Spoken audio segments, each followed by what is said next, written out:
Telangana style పల్లీల పచ్చి పులుసు ఒకసారి ఇలా ట్రై చేసి చూడండి, చాలా టేస్ట్గా ఉంటుంది. వాటికి కావాల్సినవి చింతపండు జ్యూసు, కరివేపాకు, ఇంకా ఎండుమిర్చీలు 2, కట్ చేసుకున్న ఆనియన్స్ సన్నగా కట్ చేసుకోవాలి, అప్పుడే టేస్ట్ బాగుంటుంది. పల్లీలు నేను వేంపి పెట్టుకున్నాను. తర్వాత ఆవాలు, జీలకర్ర. వేంపి పెట్టుకున్న పల్లీలను పొట్టు తీసి మిక్సీ జార్లో వేసి నేనైతే వాటర్ వేసుకొని ఇలా అయితే మిక్సీ చేసుకున్నాను.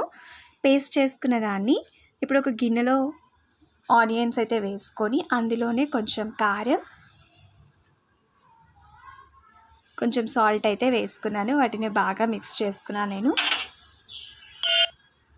మిక్స్ చేసుకున్న దాంట్లోనే ఇంకా నేను చింతపండు జ్యూస్ని అయితే యాడ్ చేసుకున్నాను. తర్వాత ఇవరిదాకా కలిపి పెట్టుకున్న పల్లీల జ్యూస్ ఉంది కదా, అది కూడా నేను ఇందులో వేసేసుకున్నాను.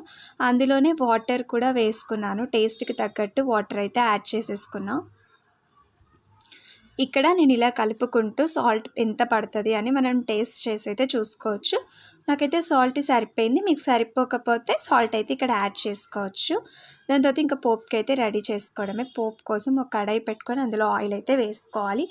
ఆయిల్ వేసుకున్న తర్వాత ఆవాలు, జీలకర్ర వేసుకోవాలి. కరివేపాకు, ఎండుమిర్చి కూడా ఇందులోనే యాడ్ చేసుకోవాలి. తర్వాత కొంచెం పసుపు అయితే యాడ్ చేసుకోవాలి.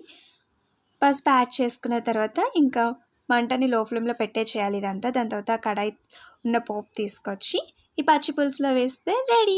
తెలంగాణ స్టైల్ పల్లీల పచ్చి పులుసు రెడీ.